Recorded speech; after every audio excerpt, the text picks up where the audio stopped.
अभी नहीं पहुंचे बेटा, 3 मिनट हो गया। 5 कहाँ बोले थे? हाँ अच्छा ठीक है।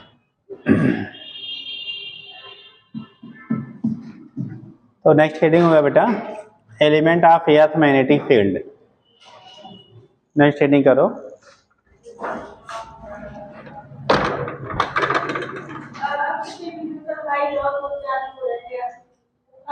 वो सब सब सब क्या कह रहे हो, क्या बच्चे बोलो? अलग अलग है, लेकिन यहाँ ऊपर नीचे जाने पे नहीं है, यहाँ पे रोटेशन की वजह से होता है। कॉज क्या फैक्टर है? रोटेशन। या तो रोटेट हो रहा है उसकी वजह से हो रहा है ना, तो रोटेशन फैक्टर आपका है। ठीक, तो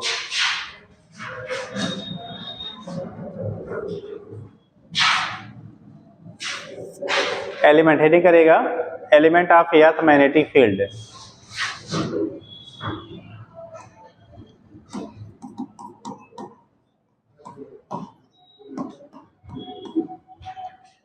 अर्थ magnetic field, element of earth magnetic field, element of earth magnetic field.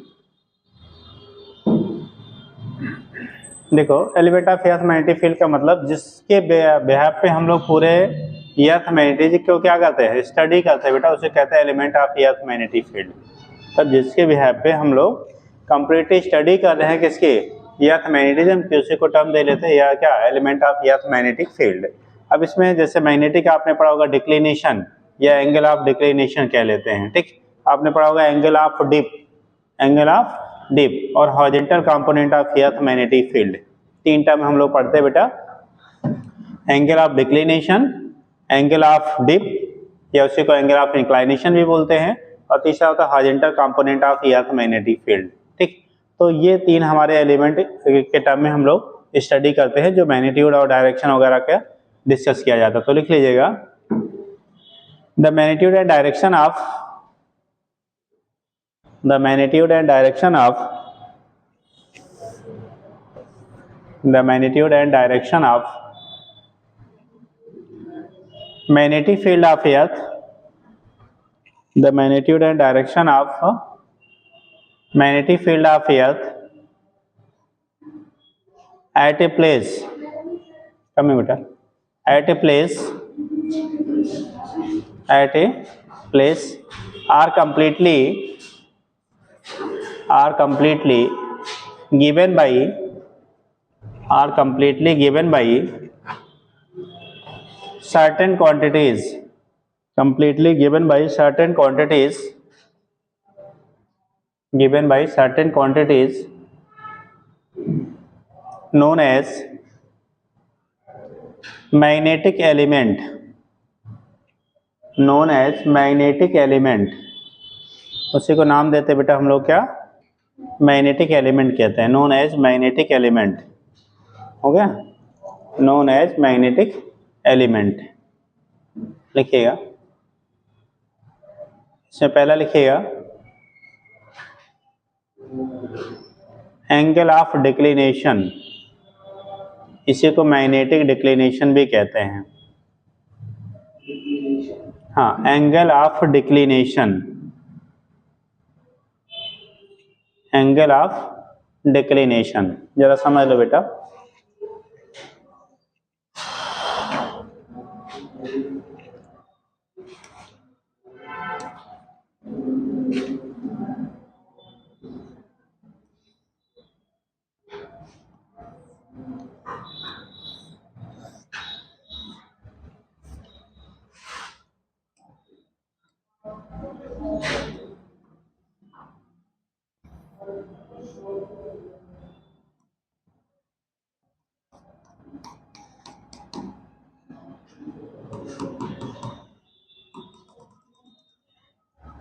ठीक, एक को हम लोग कह लेते हैं बेटा ज्योग्राफिकल मेरिडियन, एक को कह लेते हैं मैग्नेटिक मेरिडियन। इसे कह लीजिए, ये वाला लेते हैं कौन सा,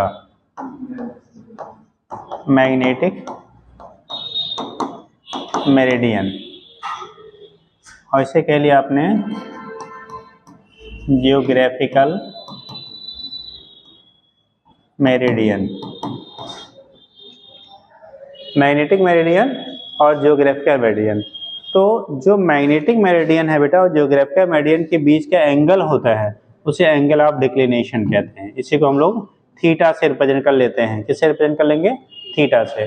तो मैग्नेटिक मेरिडियन और जियोग्राफिकल मेरिडियन, जैसे ये दोनों मिला रहे हैं ना हम लोग, जहाँ पे बेटा जहाँ मिल रहा है, इनके बीच का जो एंगल आपका होगा दिस, ये इसी को कहेंगे एंगल ऑफ क्या, कौन सा? डिक्लिनेशन। क्या बोलेंगे उसे? Angle of declination. और दूसरा कंडीशन हमारा बनता है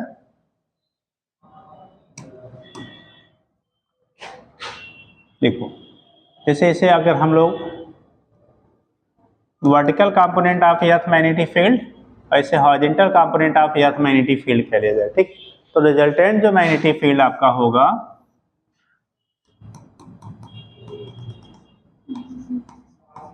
ये रिजल्टेंट मैग्नेटिक फील्ड बी को इंडिकेट कर रहा है। किसको बेटा?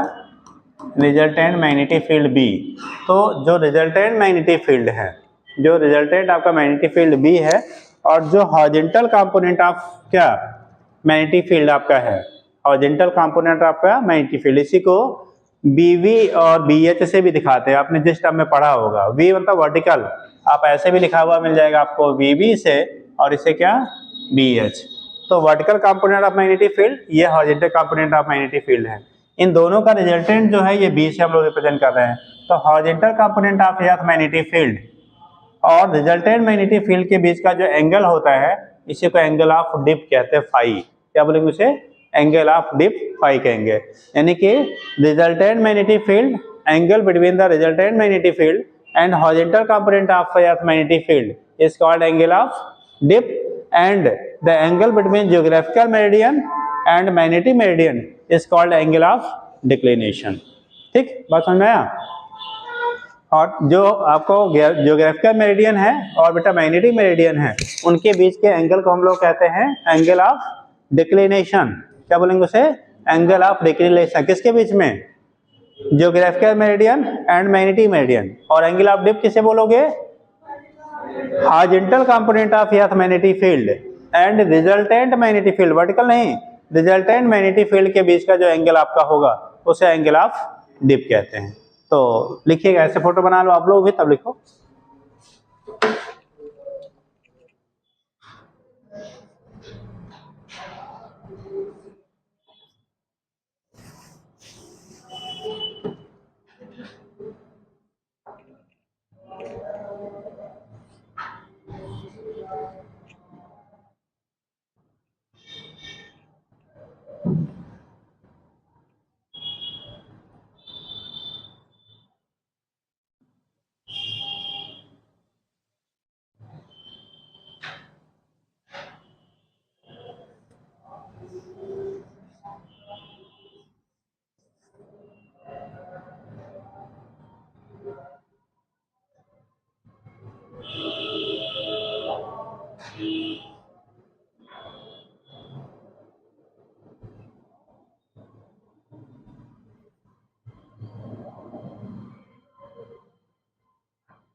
बोले बेटा, बन गया? तो पहला लिखा आपने एंगल ऑफ डिक्लिनेशन, या उसी को बेटा मैग्नेटिक डिक्लिनेशन भी कहते हैं, ब्रैकेट में लिख लो चाहे। Magnetic declination, magnetic declination, DECLINATION, magnetic declination लिखिएगा। It is the angle between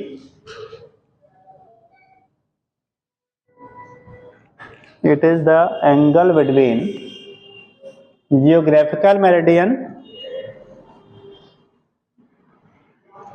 geographical meridian and magnetic meridian.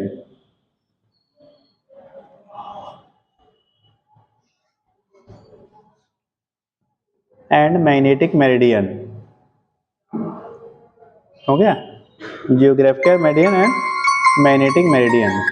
तो जियोग्राफिकल मेरिडियन और मैग्नेटिक मेरिडियन के बीच का जो एंगल होता है उसे हम लोग कह लेंगे बेटा क्या, एंगल ऑफ डिक्लिनेशन। क्या बोलेंगे, एंगल ऑफ डिक्लिनेशन।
क्या लिख रहे थे बेटा,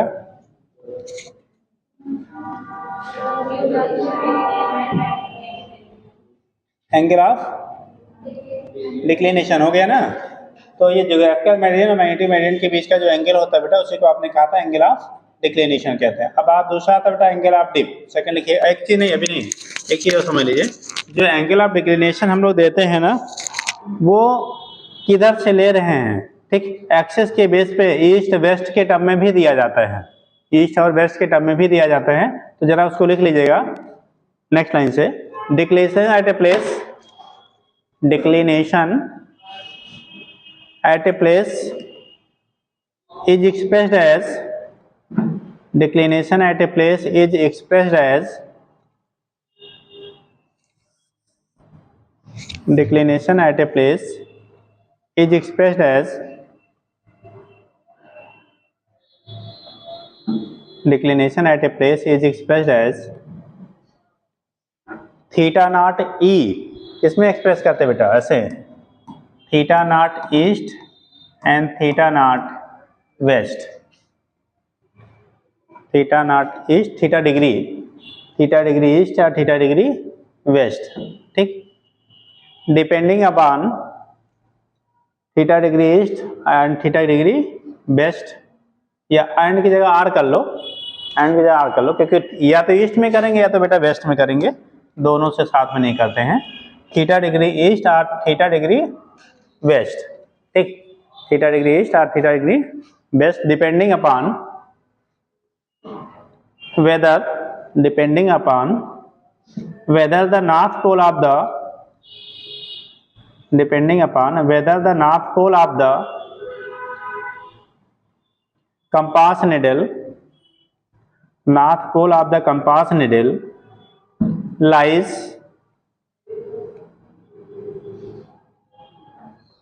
north pole of the compass needle lies to the east or to the west, to the east or to the west of, to the east or to the west of geographical axis, to the east or to the west of geographical axis, to the east or to the west of geographical axis, हो गया, to the east or to the west of geographical axis, ठीक। तो geographical axis के east या waste में कितना angle पे आपका वो बन रहा है उसके बेस पे हम लोग वहां से मेजरमेंट लेते हैं बेटा। अगर लिखे एंगल ऑफ डिप, सेकेंड लिखिएगा angle of dip, angle of dip are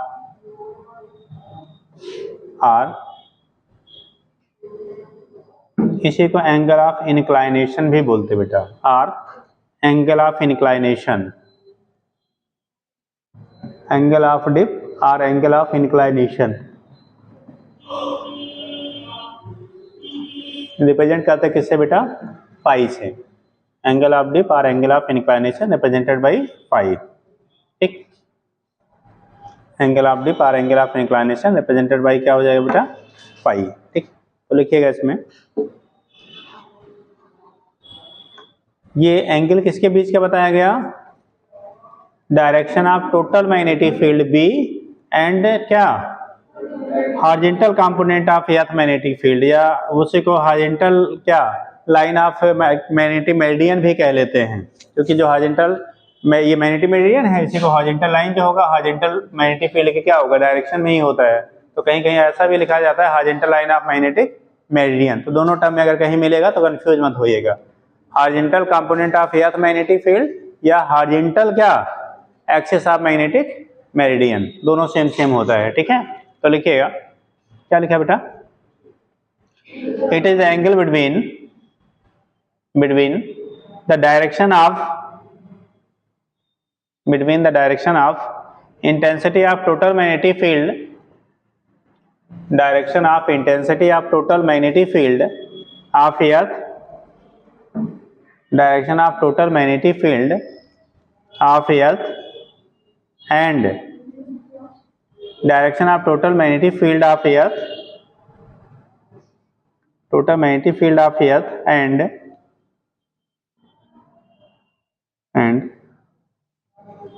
horizontal component of earth magnetic field, horizontal component of earth magnetic field are horizontal line in magnetic meridian, और इसी को हॉरिजॉन्टल लाइन भी बोल लेते बेटा, horizontal line in magnetic meridian और horizontal line in magnetic meridian.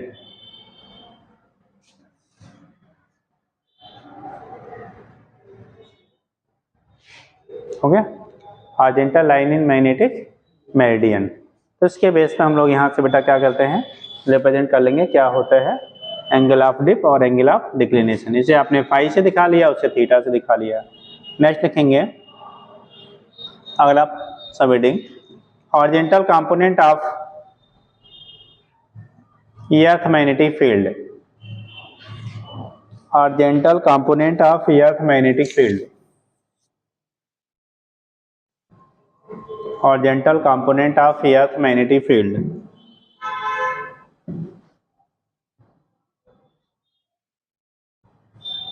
Horizontal component of earth magnetic field. इसी को BH से हम लोगों ने दिखाया है, किससे दिखाया बेटा, BH, ये है horizontal component of earth magnetic field BH। तो हमें लिखना है horizontal component of earth magnetic field,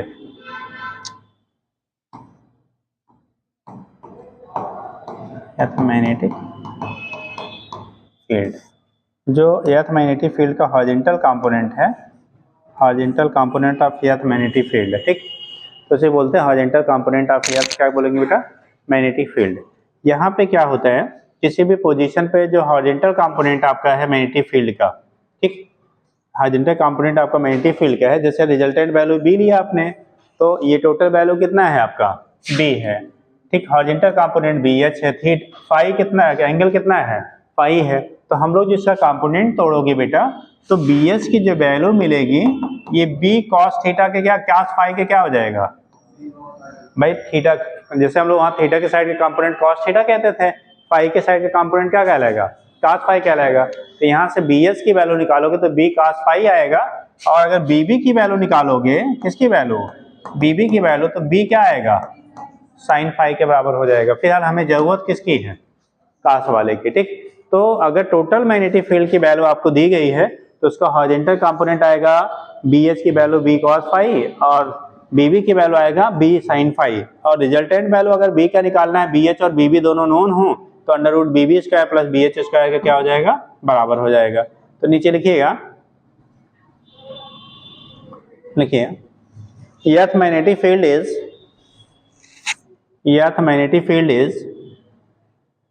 horizontal, earth magnetic field is horizontal only at the magnetic equator, underline कर लेना, only at the magnetic equator, magnetic equator पे जो value आपकी होती है वो हॉरिजॉन्टल होगा बेटा, only at the magnetic equator, हो गया। तो केवल हॉरिजॉन्टल जो होता है वो कहाँ पे पूछा जाता है, eight which point only horizontal component of earth magnetic field exists, तो क्या कहेंगे आप, मैग्नेटिक इक्वेटर पे। लिखिएगा, at any other place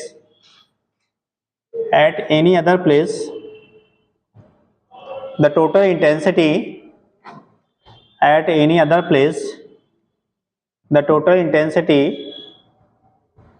can be resolved into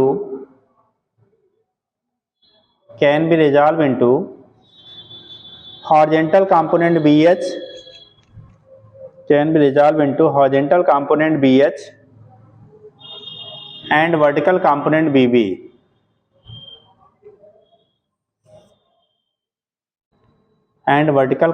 BB, तो यहाँ पे लिख लिए एज pH इक्वल टू हो जाएगा b cos phi and bb equal to होगा b sin फाई।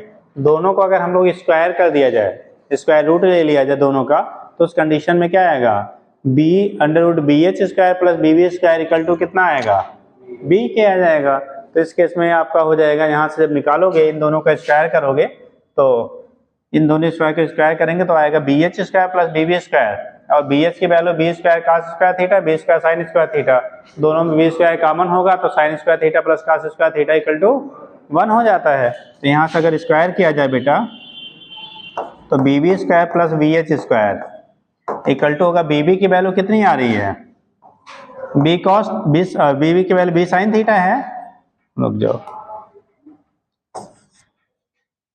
bb की वैल्यू कितनी है बेटा, b sin थीटा का होल स्क्वायर प्लस b क्या, cos थीटा का होल स्क्वायर, इसका स्क्वायर करोगे तो b square sin square theta plus b square कितना, cos स्क्वायर थीटा, ठीक।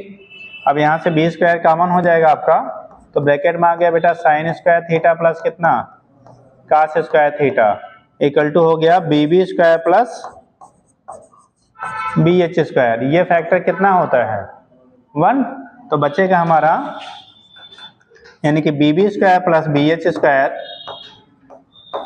इक्वल टू b स्क्वायर, तो b की वैल्यू आ जाएगी under root bb square plus कितना, bh स्क्वायर, ठीक। तो अगर रिजल्टेंट फाइंड करना है तो किसी पोजीशन पे यहाँ से हम लोग वैल्यू कैलकुलेट करके निकाल लेते हैं, ठीक, नोट कर लीजिए। और किसी पोजीशन पर अगर tan फाई यानी कि एंगल आप डिप निकालना है, तो tan phi equal to bb by bh होगा, तो phi equal to tan inverse bb by bh हो जाएगा, ठीक। तो एक आपको बना लो इसमें क्वेश्चन थर्ड,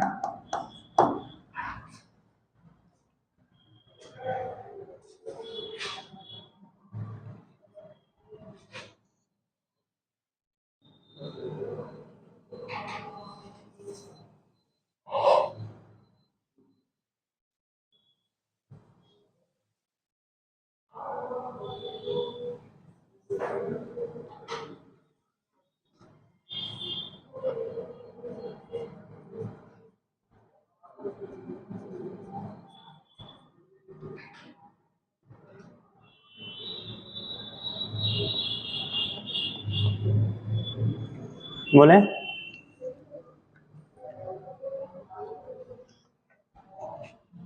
अगर जो सेकेंड क्वेश्चन बनाया है बेटा उसमें फर्स्ट से डिवाइड कर दो, यही हम लिख लेते हैं डिवाइडिंग क्वेश्चन सेकेंड बाई क्या फर्स्ट, तो ये आएगा B B upon B H equal to क्या sine theta upon cos theta, यानी B sine theta upon B cos theta है बेटा, फाई है, B cos phi upon B sine phi upon B cos phi, B B ये हो गया tan phi के बराबर हो गया। तो यहाँ से टेन फाई की वैल्यू आ गई B B upon B H, या इसी को हम लोग कह सकते हैं phi equal to tan inverse B B by कितना बी एच। पाई की वैल्यू हो गई tan inverse B B by क्या हो गया बी एच के बराबर हो गया। तो ये कंडीशन आपका होता है, यहाँ से इसके बेस पे आप रिप्रेजेंट कर लेते हैं। वैल्यू होगी pi equal to tan inverse B B by क्या हो गया बी एच के बराबर हो गया। ठीक,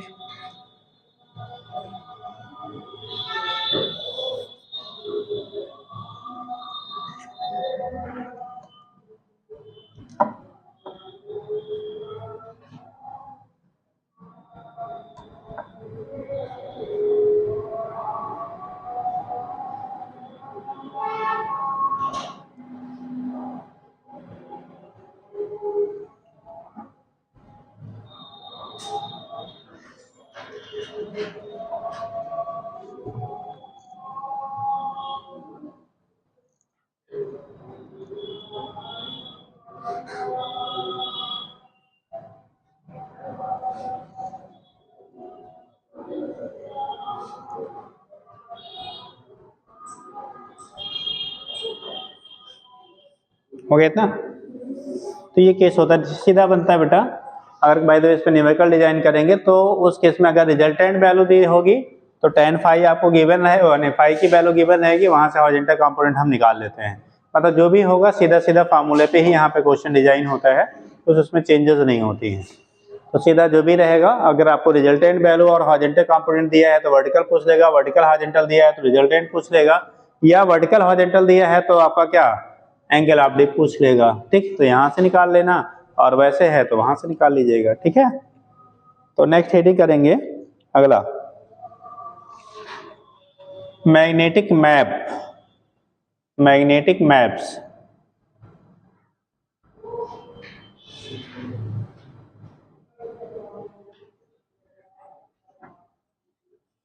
देखिए अब इसमें मैग्नेटिक मैप क्या होता है बेटा, जैसे हम लोग डिफरेंट पॉइंट्स को जो लिंक करते हैं, जैसे आप इक्वल डिक्लिनेशन को लिंक किया, इक्वल आपका इंक्लाइनेशन को लिंक किया, तो उनको हम लोग क्या रिप्रेजेंटेशन जो होता है उसी को हम लोग कह लेते हैं मैग्नेटिक मैप्स, और इसी को अलग अलग टर्म में डिस्कस करेंगे। तो लिखिएगा द लाइन्स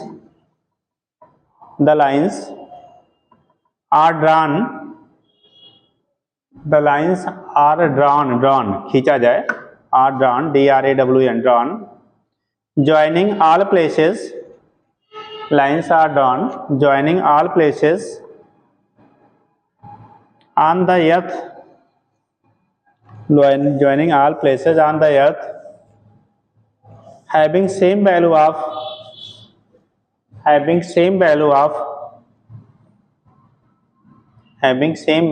magnetic element,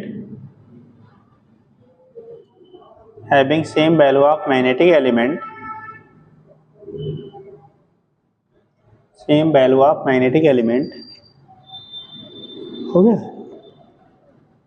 देखिए दीज लाइन्स ऐसे लाइनों को मिलाने पे these lines form magnetic map, these lines form magnetic map. तो नहीं को हम लोग टर्म देते बेटा क्या मैग्नेटिक मैप कहते हैं। क्या बोलेंगे उसे मैग्नेटिक मैप, मैग्नेटिक मैप बोला जाता है। अब इसमें पहला जो टर्म हम लोग यूज करते हैं वो होता है आइसोगोनिक लाइंस। कौन सा गोनिक बेटा आइसोगोनिक लाइंस, यानी कि ऐसे पॉइंट जहां पे एंगल ऑफ डिक्लिनेशन की वैल्यू सेम हो उनके मिलाने वाले जो लाइनें होंगे उसे हम लोग आइसोगोनिक लाइन कहते हैं। क्या बोलेंगे आइसोगोनिक, आइसोक्लिनिक। तो लिखिएगा पहला इसमें सब हेडिंग करेंगे isogonic lines, isogonic lines, isogonic lines. ISOGONIC isogonic lines लिखिएगा। These are the lines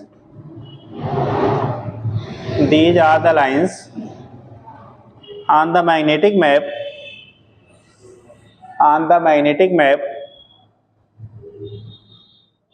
these are the lines on the magnetic map joining the places of equal declination joining the places of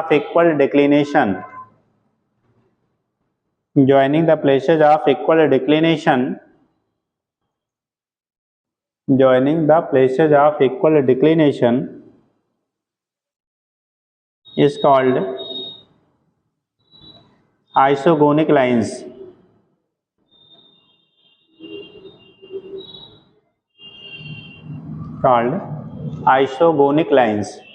मतलब ऐसे line, ऐसे point को मिलाने वाली line जहां पे angle of declination की वैल्यू, ठीक, वो क्या हो आपका सेम हो, जिन पे एंगल ऑफ डिक्लिनेशन बेटा क्या हो सेम हो, उसी को आइसोगोनिक लाइन कहते हैं। ठीक, फिर दूसरा आता है बेटा एगोनिक लाइंस, ऐसे पॉइंट्स को मिलाने वाली लाइन जो आपको जहां पे एंगल ऑफ डिक्लिनेशन की वैल्यू 0 हो, क्या हो, एंगल ऑफ डिक्लिनेशन क्या हो 0 हो, उसे कहेंगे एगोनिक। ए मतलब absent.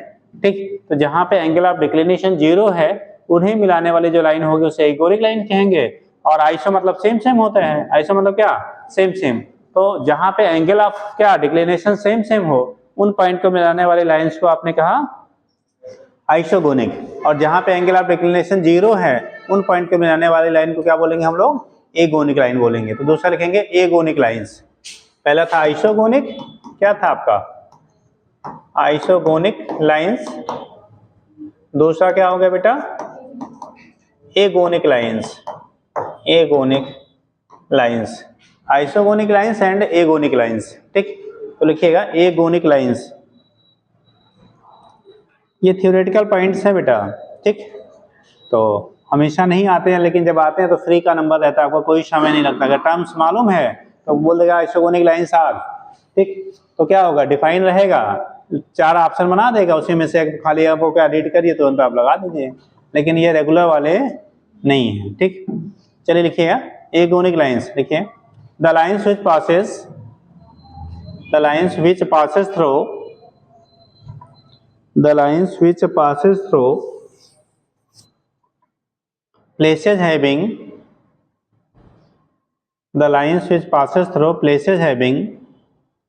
zero declination is called agonic lines. The lines which passes through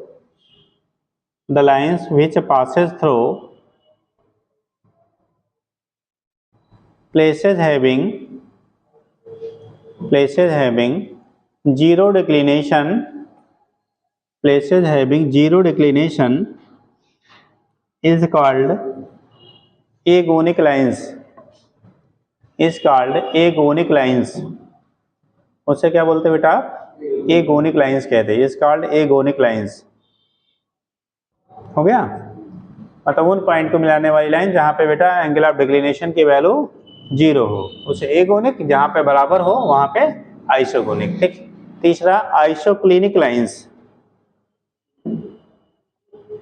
isoclinic lines होंगे बेटा ऐसे लाइंस जो उन पॉइंट्स को क्या करे कनेक्ट करे जहां पे एंगल ऑफ डिप सेम हो।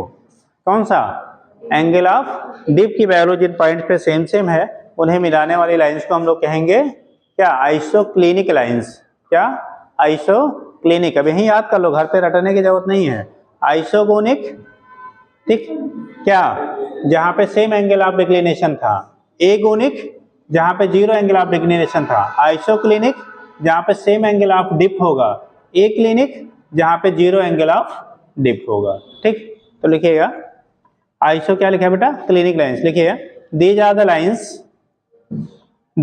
Lines joining the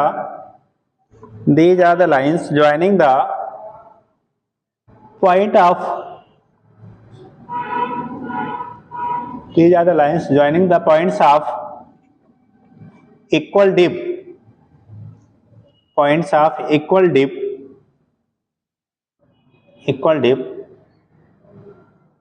are called isoclinic lines। उसी को नाम देते हैं बेटा कौन सा लाइंस? आइसोक्लिनिक लाइंस कहते हैं। ठीक, आइसोक्लिनिक लाइंस। दूसरा लिखिएगा एक्लिनिक lines. एक्लिनिक lines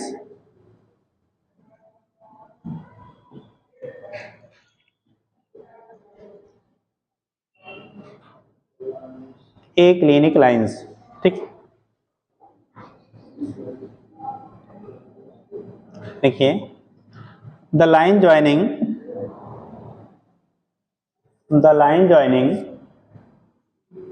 places of zero,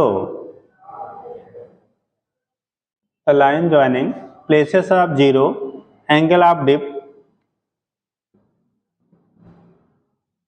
is called aclinic lines। aclinic lines और इसी को हम लोग मैग्नेटिक इक्वेटर भी कहते हैं बेटा। और मैग्नेटिक इक्वेटर पे एंगल ऑफ डिप की वैल्यू 0 होती है बेटा, अभी पीछे बताया था। और मैग्नेटिक इक्वेटर यहाँ पे जो फाई की वैल्यू होती है मैग्नेटिक इक्वेटर पे क्या हो जाता है? 0 होता है। तो याद रखना, पूछा गया पॉइंट है। ठीक, at which point angle of dip will be 0, तो कहाँ बोलेंगे?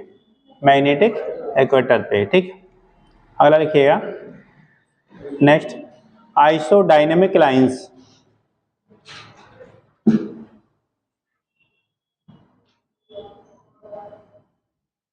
आइसोडायनेमिक लाइंस, देखो आइसो मतलब सेम, डायनेमिक मतलब यहाँ पे हम लोग यूज करते हैं बेटा आइसोडायनेमिक लाइंस उन पॉइंट्स को मिलाने वाले लाइंस को बोलते हैं जहाँ पे horizontal component of earth magnetic field की वैल्यू क्या हो? सेम हो। यानी कि those points, line joining those points at which value of horizontal component of earth magnetic field will be equal. ऐसे पॉइंट्स को ज्वाइन करने वाली लाइन जिसपे horizontal component of earth magnetic field की वैल्यू क्या होती है बेटा? सेम होती है। उसी को हम लोग नाम देते हैं क्या? कौन सा? आइसोडायनेमिक लाइंस कहेंगे। जहां पे क्या सेम हो? Horizontal component of earth magnetic field same हो उसे आइसोडायनेमिक, जहां पे एंगल ऑफ डिप सेम था उसे आइसोक्लिनिक, जहां पे एंगल ऑफ डिक्लिनेशन सेम था उसे क्या क्या बोला? हाँ जी, गायब, आइसोगोनिक। हाँ, तो याद रखना बाद में भी। हाँ, अच्छा, पूछने के बाद गायब हो जाता तुम लोग का। ठीक, चलो तो लिखिएगा आइसोडायनेमिक लाइन। लिखिए the lines joining the point, the lines joining the points having same value of horizontal component of earth magnetic field, having same value of horizontal component of earth magnetic field are called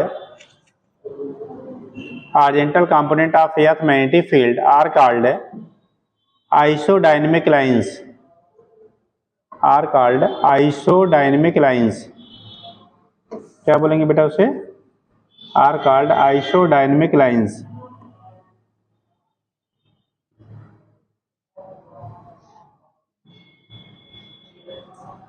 are called isodynamic lines. हो गया, उसी को नाम देते बेटा हम लोग आइसोडायनेमिक lines कहते हैं। Are called isodynamic lines.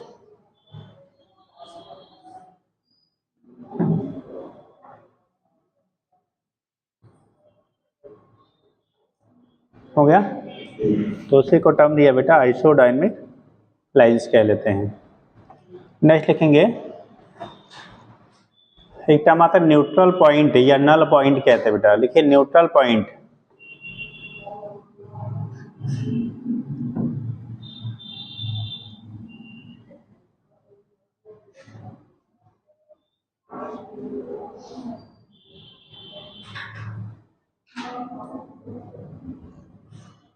Neutral point बोला जाता है बेटा। न्यूट्रल मतलब जहां पे नेट आपको क्या किसी भी मैग्नेट के द्वारा फोर्स जो यानी फील्ड फील्ड जो डेवलप हो रहा है वो जीरो हो। ऐसे पॉइंट जिसपे बेटा नेट फील्ड की वैल्यू क्या हो, जीरो हो, उसको कोई न्यूट्रल पॉइंट और नल पॉइंट कह लेते हैं। ऐसे पॉइंट्स जहाँ पे नेट फील्ड की वैल्यू क्या हो आपकी, जीरो हो, उसी को हम लोग न्यूट्रल पॉइंट आर क्या बोलेंगे, नल पॉइंट्स कह लेते हैं। Are called neutral points or null point. तो लिखिएगा न्यूट्रल पॉइंट, लिखिए those points at which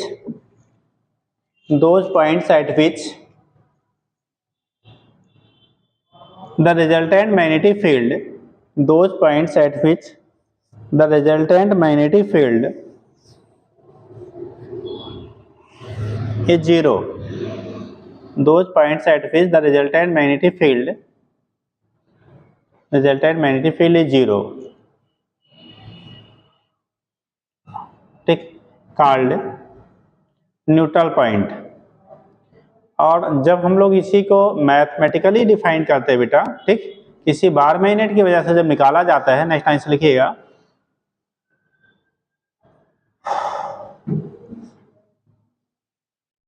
देखिए लिखिए next answer, the neutral point is obtained, the neutral point is obtained when, neutral point is obtained when horizontal component of earth magnetic field, neutral point is obtained when horizontal component of earth magnetic field is balanced by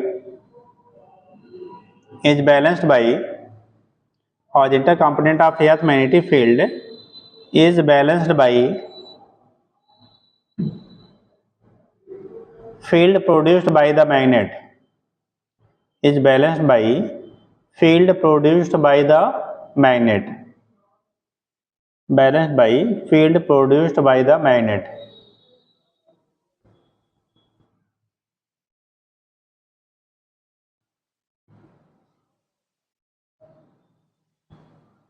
field produced by the magnet हो जाएगा।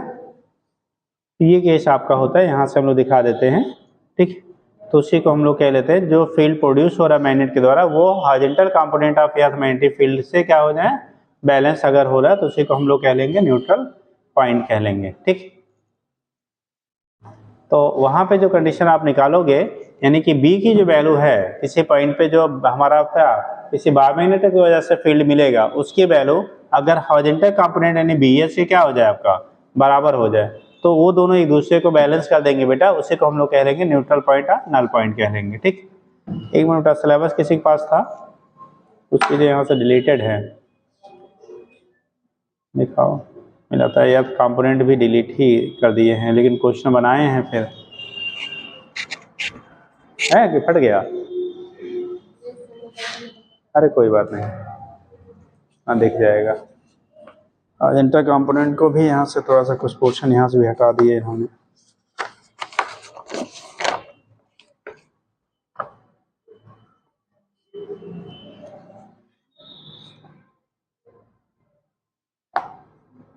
बार magnet and equivalent solenoid, field magnetic field due to magnetic dipole, axial perpendicular excited, torque and magnetic dipole, uniform magnetic field, ferro para.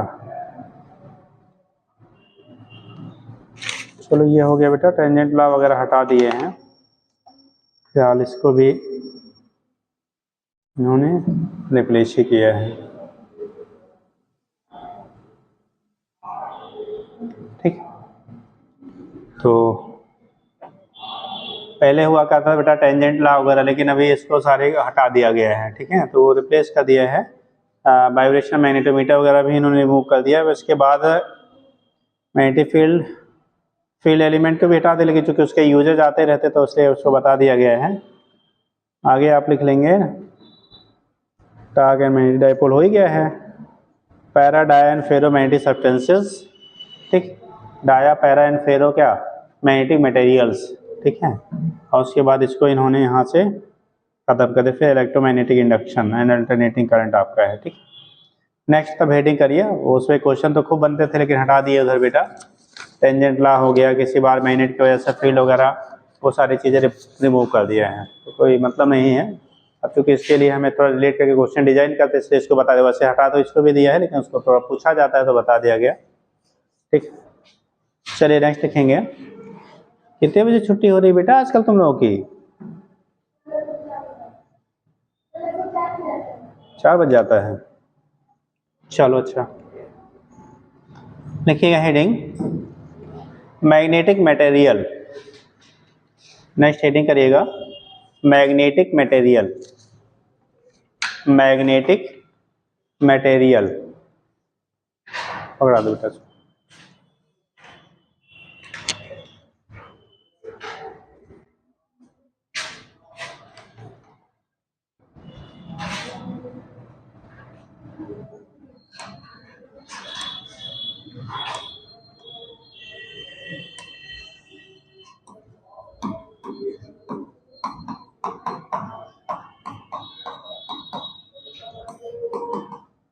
Magnetic material. ठीक, देखो जब हम लोग magnetic material की बात करते हैं बेटा, क्या बात करते हैं? मैग्नेटिक मटेरियल की बात करते हैं तो उसके मैग्नेटिक बिहेवियर के बेस पे जो मटेरियल होता है, स्टार्टिंग में थोड़ा सा आपको डिस्कस किया था, 3 कैटेगरी में हम लोग बांट लेते हैं। ठीक, एक आपने पढ़ा था डायामैग्नेटिक, एक पढ़ा था आपने पैरामैग्नेटिक और एक पढ़ेंगे हम लोग ferromagnetic. Dia, para and ferro.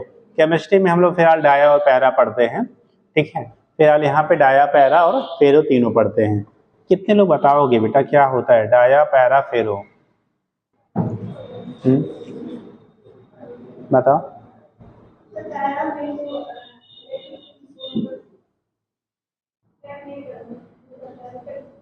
Repel करता है। पैरा में अट्रैक्ट की रिपेल, क्या अट्रैक्ट की रिपेल? और ज्यादा। ऐसा क्यों करता है? ऐसा करने का कारण उसका क्या होता है कि पैरा वाले को कम करता है, फेरो वाले को ज्यादा अट्रैक्ट करता है? बताएंगे जी, बताएंगे।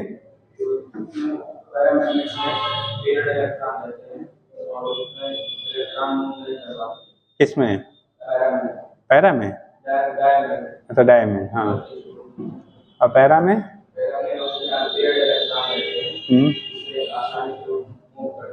और पैरा क्यों?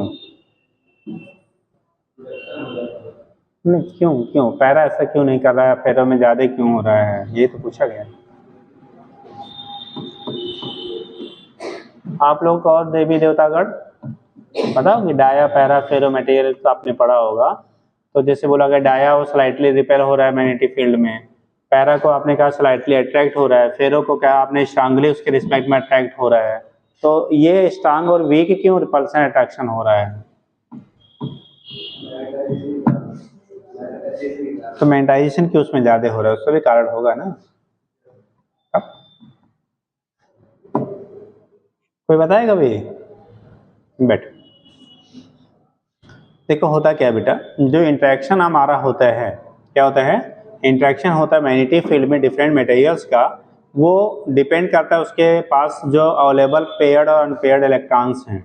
स्पेशली हम लोग अनपेयर्ड इलेक्ट्रॉन्स के बेस पे उसको डिटरमाइन करते हैं, क्योंकि जो डायमैग्नेटिक मटेरियल होते हैं बेटा उसमें सारे के सारे इलेक्ट्रॉन्स पेयर्ड फॉर्म में होते हैं। कैसे होते हैं? पेयर्ड फॉर्म में होते हैं।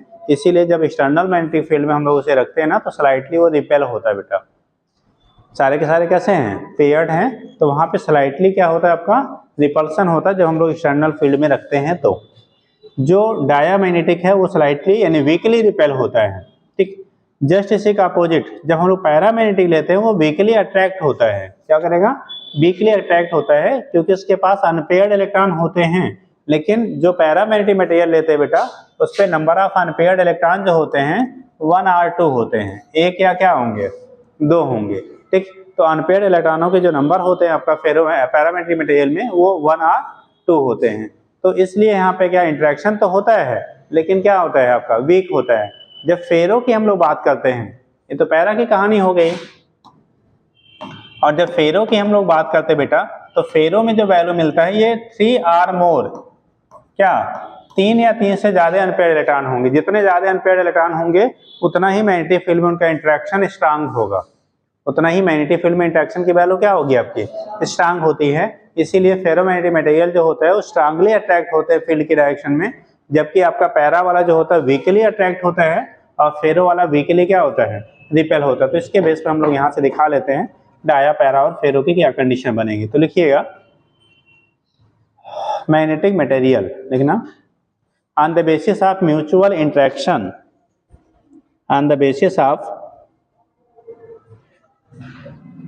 on the basis of mutual interaction, on the basis of mutual interaction or behavior of behavior of various material or behavior of various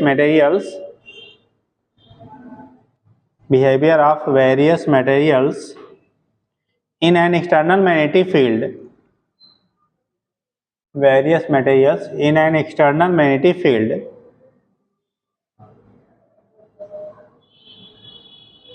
behavior of various materials in an external magnetic field.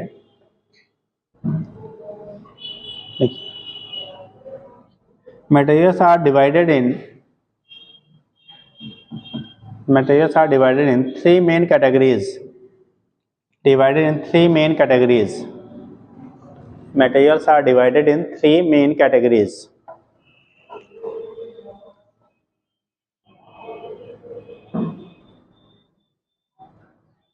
पहला diamagnetic materials.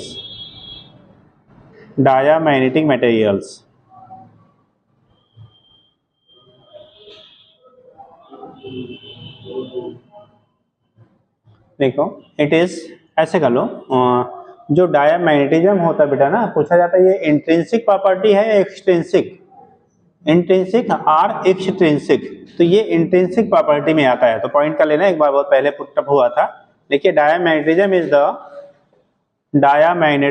The intrinsic property of every materials, intrinsic property of every material, and it is generated due to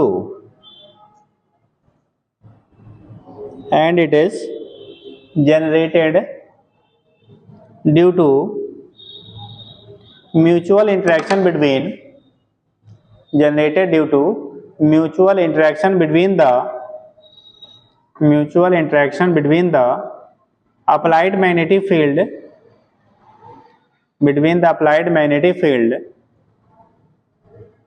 and orbital motion of electrons, and orbital motion of electrons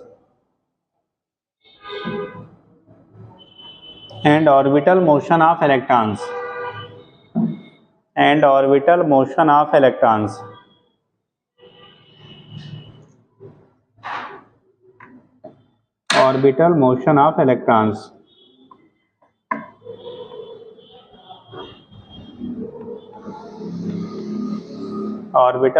of क्या, electrons. ठीक, तो ये कहलाता है आपका diamagnetic क्या material कहलाएगा। क्या कहलाएगा बेटा, डायामैग्नेटिक मटेरियल कहलाता है। अगला लिखिएगा नेक्स्ट, ऐसे इसमें पॉइंट कर लीजिए तब लिखिएगा। लिखिए इन डायामैग्नेटिक मटेरियल, एक मिनट रुक जाओ, क्या बोला था जरा फिर से बोल दो बेटा। ऑर्बिटल मोशन ऑफ इलेक्ट्रॉन्स लिखा है, नीचे लिख लीजिएगा in diamagnetic materials number of unpaired electrons, in diamagnetic materials number of unpaired electrons, in diamagnetic materials number of unpaired electrons,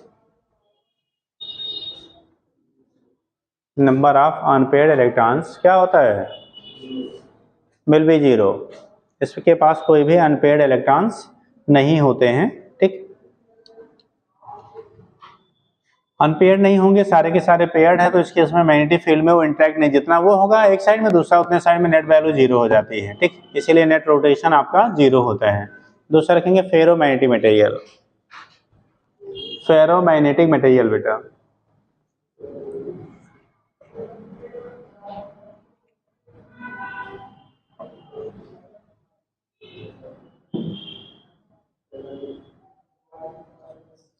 ठीक है, इन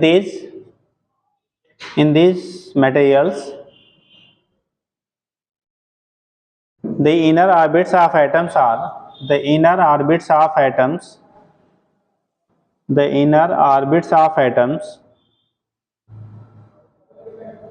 are incomplete. Inner orbits of atoms are incomplete.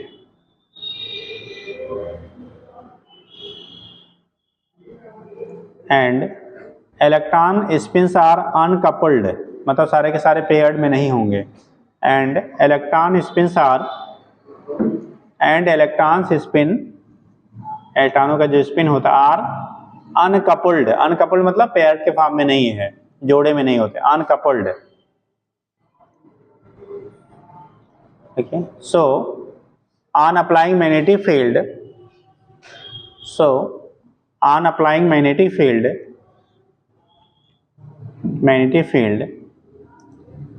the magnetic moment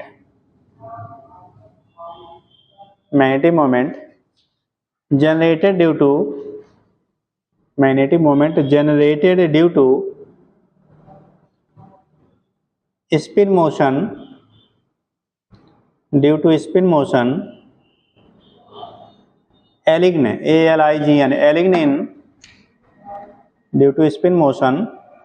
align in the direction of magnetic field, in the direction of magnetic field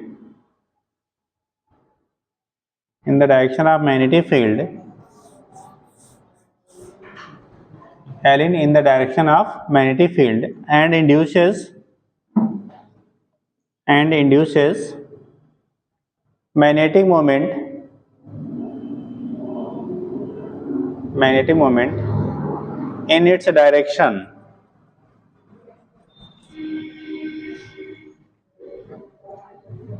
due to which material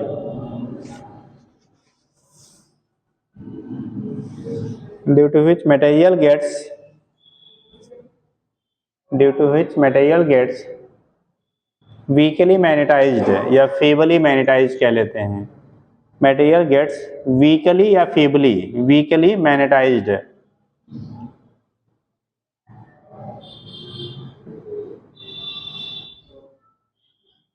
Material gets weakly, उसी को feebly feebly magnetized। अरे अभी हम लोग फेरो बोले para बोला है? अरे पैरा है यार, ये डाया के बाद पैरा बोला है ना।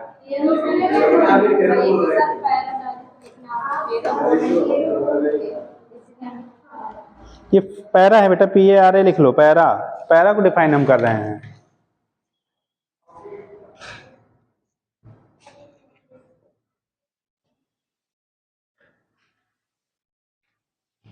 वहां पे जब फेरो की बात करेंगे ना तो वहां पे डोमेन्स का रोटेशन होता है, ग्रुप ऑफ क्या इलेक्ट्रॉन्स का एक ग्रुपिंग बन जाती है, उनकी वजह से रोटेशन होता है, तो अलग फैक्टर हो जाता है यार। इतना सब पढ़ने के बाद पता चला ये है।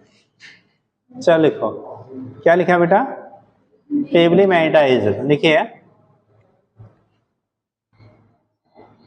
नेक्स्ट लाइन से, in paramagnetic materials number of unpaired electrons in paramagnetic material, number of unpaired electrons is 1 or 2, number of unpaired electrons is 1 over R2, number of unpaired electrons is 1 R2, तो number of जो unpaired electron होंगे बेटा वो 1 या 2 होते हैं। Number of unpaired electrons is 1 और 2, ठीक। तो इनमें नंबर ऑफ अनपेयर्ड जो इलेक्ट्रॉन होंगे उनकी संख्या बेटा 1 या 2 होता है, ठीक। अगर दिखाते हैं तो जब हमारा कोई एक्सटर्नल फील्ड आप अप्लाई नहीं करेंगे तो इनके जो रोटेशन का डायरेक्शन होता है ना, ठीक, स्पिन का, वो डिफरेंट होते हैं, अलग अलग डायरेक्शन में होते हैं, इसीलिए नेट मैग्नेटिक प्रॉपर्टी 0 होती है, ठीक। लेकिन जब इसी को हम लोग कोई एक्सटर्नल फील्ड अप्लाई कर दिया जाता है, क्या करते हैं बेटा, एक्सटर्नल फील्ड अप्लाई करते हैं, तो ये सारे एक डायरेक्शन में क्या करेंगे, शिफ्ट हो जाते हैं। इन सभी का डायरेक्शन हमारा शिफ्ट होकर एक डायरेक्शन में आपको एलिग्न हो जाते हैं, इसलिए यहाँ पे फेवरली मैग्नेटिक प्रॉपर्टी इसमें डेवलप हो जाती है, ठीक। पहला कंडीशन है जब कोई फील्ड आपने अप्लाई नहीं किया, when know field is applied, और बार बार है जब एक्सटर्नल फील्ड आपने क्या कर लिया, अप्लाई किया, तो वहीं चाहे लिख लेना, when know field is applied, know field is applied, मतलब कोई magnetic field, external field apply नहीं करोगे तो उस कंडीशन में सारे आपके जो इलेक्ट्रॉन अनपेयर्ड है वो रेंडमली ओरिएंटेड होंगे, और यहाँ पे होगा when external field is applied, when external field is applied, field is applied, जब एक्सटर्नल फील्ड हम लोग अप्लाई कर देंगे तो कंडीशन ये बनेगा बेटा, when external field is applied.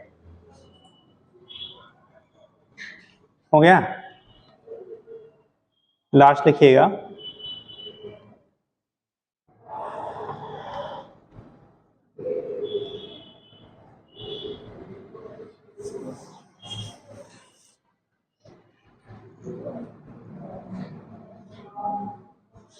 बोले फेरोमैग्नेटिक मटेरियल,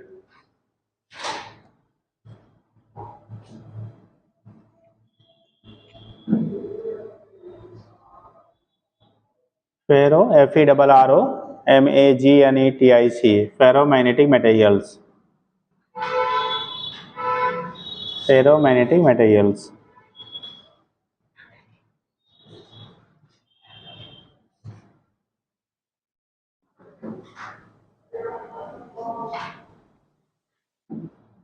देखिए, those materials which have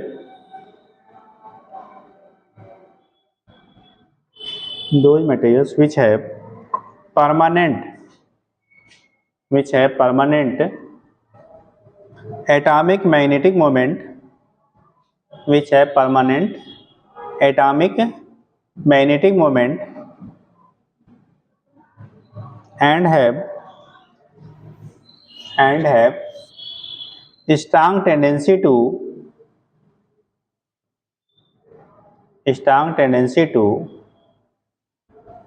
एलिग्न, align मतलब मुड़ जाना या शिफ्ट हो जाना, ALIGN, align, strong tendency to align themselves, खुद से, align themselves, even without any external field,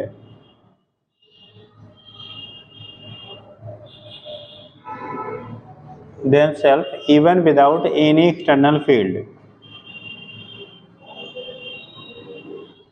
even without any external field, मतलब कोई एक्सटर्नल फील्ड बिना लगाए हुए वो खुद क्या कर रहे हैं, उनका अरेंजमेंट होता है, एलिग्नमेंट हो रहा है, शिफ्टिंग हो रही है बेटा, तो उसे कहेंगे सच मटेरियल्स आर कॉल्ड क्या, ferromagnetic materials, such materials are called ferromagnetic materials.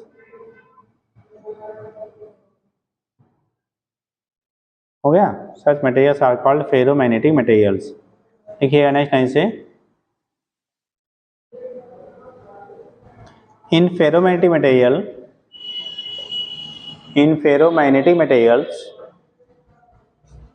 In ferromagnetic materials number of unpaired electrons, in ferromagnetic materials number of unpaired electrons, number of unpaired electrons are 3 or more, number of unpaired electrons are 3 or more।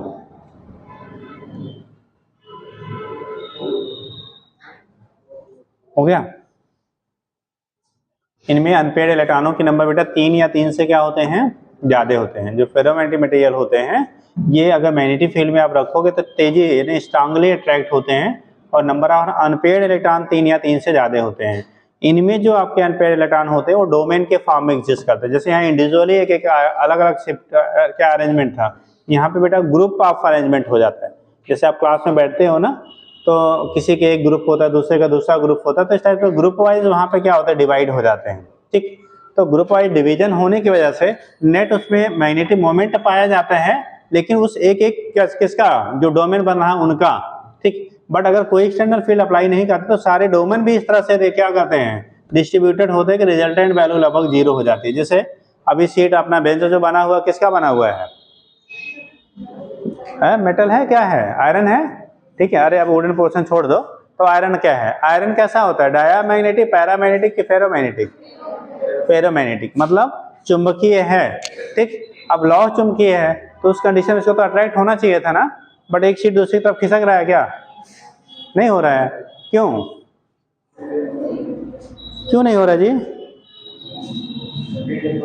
क्यों नहीं हो रहा है? अरे बिना external field के जब ये मैग्नेट है तो अट्रैक्ट होना चाहिए ना। अभी नेट इस पे मैग्नेटिक प्रॉपर्टी क्या है, 0 है। नेट बेटा मैग्नेटिक प्रॉपर्टी 0 क्योंकि उसको मैग्नेटाइज अभी नहीं किया गया है। अगर उसी को एक्सटर्नल फील्ड में रख के मैग्नेटाइज कर दीजिए तो उस केस में क्या करेगा, फिर दूसरे के साथ क्या करेगा, वो इंट्रैक्शन शो करेगा। तो उस कंडीशन में यहाँ पे इंटरेक्ट होने के लिए उसमें है टेंडेंसी है क्या करने की, मैग्नेट के फॉर्म में कन्वर्ट होने की, लेकिन अभी वो मैग्नेटाइज नहीं किया गया है, इसलिए अनमैग्नेटाइज फॉर्म में है। जैसे सभी की टेंडेंसी होती है सीखने की, बट उसे सही रास्ता दिखाया गया या गलत, डिपेंड करता है उसको सिखाया क्या गया है ना। तो उस केस में कुछ नहीं सिखाया गया तो कुछ नहीं सीखेगा, ले जाके जंगल में छोड़ दो, कैसे जानेगा वो। ठीक, अगर कोई ऐसे इंसान को पकड़ो, पैदा हो और ले जाके जंगल में छोड़ाओ उसको, दुनिया से कोई मतलब ना हो, जहाँ कोई आता जाता ना हो।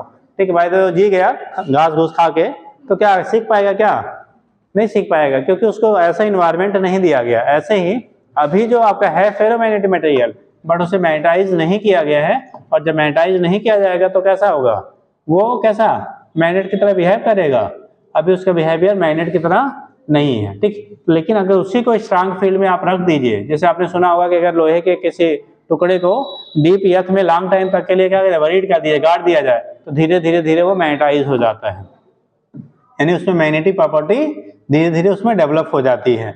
रीजन क्या है कि अर्थ मैग्नेटिक फील्ड की वजह से स्लाइटली धीरे धीरे वीकली होगा, बहुत स्ट्रांगली नहीं होगा, क्योंकि अर्थ मैग्नेटिक फील्ड की वैल्यू कम होती है। लेकिन अगर उसी को एक्सटर्नल फील्ड में किसी स्ट्रांग रख दिया जाए तो क्या करेगा, वो क्विकली आपका मैग्नेटाइज हो जाएगा।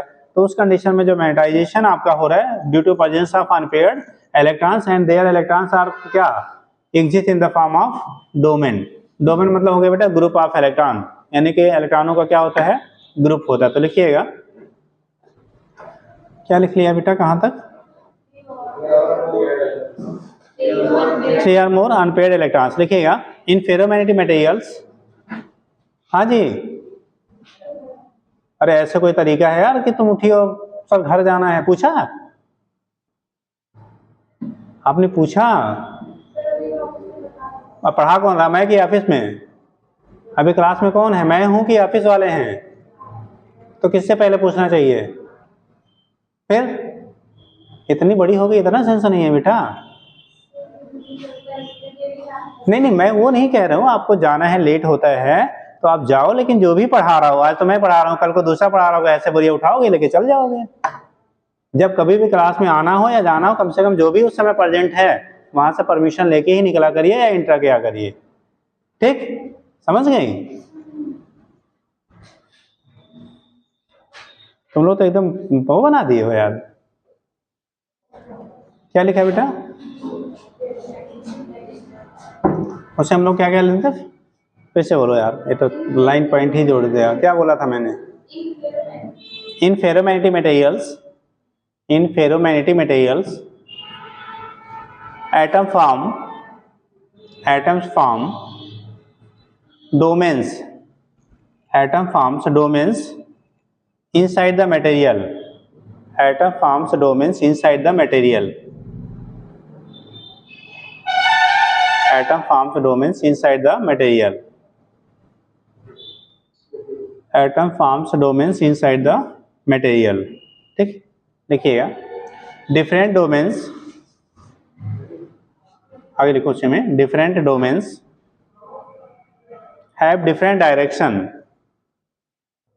different domains have different direction of magnetic moment,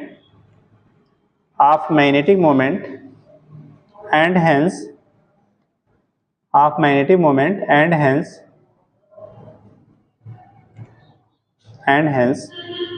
the materials remains unmagnetized, and hence the material remains unmagnetized, the material remains unmagnetized, लिखिएगा। नेक्स्ट लाइन से on applying an external magnetic field, on applying an external magnetic field,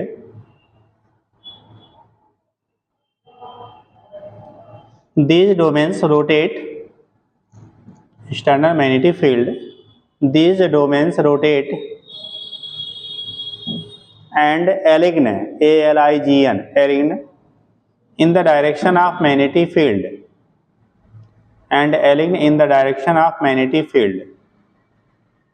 तो domain का बेटा rotation होके क्या करेंगे, magnetic field की direction में एलिग्न हो जाते हैं, जिसकी वजह से net magnetic in the direction of magnetic field, so net magnetic moment is obtained, so net magnetic moment is obtained, इसलिए वहां पे नेट हमारा क्या होता है बेटा, मैग्नेटिक मोमेंट आपका ऑब्टेन्ड हो जाता है, hence net magnetic moment is obtained. ठीक, तो इस तरह से जो डोमेनों का होता है बेटा ना, ऐसे छोटा सा हम डायग्रामेंट के लिए दिखा लेते हैं। हम लोग बेटा जब भी कहीं भी जाइए, कहीं भी पढ़िए, ठीक है, तब जब भी कहीं इंटर करना हो तो एटलीस्ट इतना आपको मैनर होना चाहिए, हम अब आ रहे हैं कि जा रहे हैं, ऐसा तो बढ़िया बिस्तर उठाओ और 9 2 11, हाँ मतलब तो यार वर्दियो गरीब हालात है, हाँ?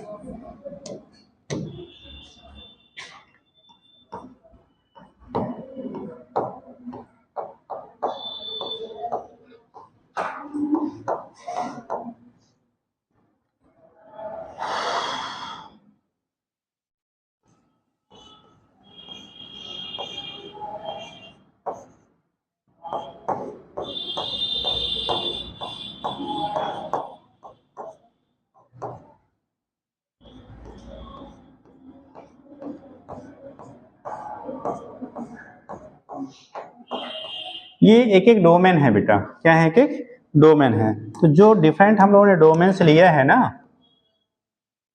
वैसे डोमेन ये बना,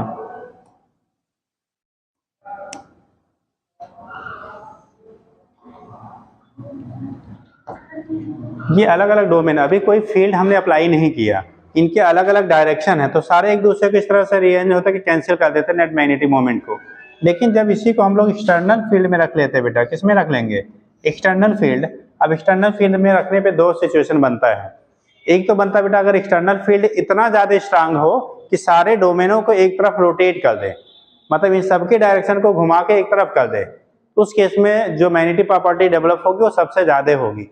लेकिन अगर उतना सफिशिएंट नहीं, उसमें क्या है, स्ट्रांग फील्ड है एक्सटर्नल, तो उस केस में क्या करेगा, जो उसके डायरेक्शन वाले होंगे उनको सबसे ज्यादा एक्सटेंड कर देगा, जो अपोजिट वाले होंगे उनको क्या करेगा, कंप्रेस कर देगा। तो दो पॉसिबिलिटी बनती है। ठीक, यहाँ पे दो टाइप की पॉसिबिलिटी बनती है। एक पॉसिबिलिटी बनी कि जो डोमेन की साइज थी बेटा, उसको क्या कर दिया, उसने रिड्यूस कर दिया, ऐसे इस वाले की साइज जो उसके डायरेक्शन है, मान लो इधर से फील्ड हमने अप्लाई किया, ये मैग्नेटिक फील्ड आपने एक्सटर्नल अप्लाई किया, तो इसको अप्लाई किया तो इधर वाले डोमेन की साइज क्या होगी, सबसे बड़ी हो जाएगी। ठीक, और उसके जस्ट अपोजिट वाले जो हैं, इनकी साइज सबसे क्या हो गई, छोटी हो गई। एक पॉसिबिलिटी ये बनता है बेटा, और बाकी इनकी जो है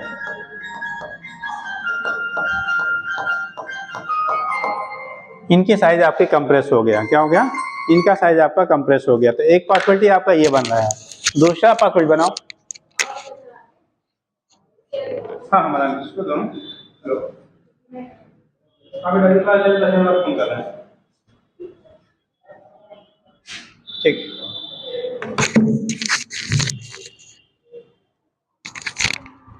ठीक, दूसरी पॉसिबिलिटी होती है नो एक्सटर्नल फील्ड या हमें know field is applied, when know field is applied, यहाँ पे होगा when external field is applied, when external field is applied. ठीक, यही होता है आर करके सारे डोमेनों की डायरेक्शन को हम लोग क्या कर सकते हैं, एक डायरेक्शन में दिखा दीजिए। सारे जितने डोमेन हैं उनको क्या करिए, सभी को एक डायरेक्शन में अलाइन कर दीजिए, तो भी आपका एक कंडीशन बनता है। आर करके आप ऐसे भी बनता है। अब ये डिपेंड करेगा फील्ड इंटेंसिटी पे बेटा, जो फील्ड हमने अप्लाई किया है ना उसकी इंटेंसिटी ज्यादा है या कम है। ठीक, इन सारे डोमेन को एक डायरेक्शन में आपने रोटेट कर लिया बेटा।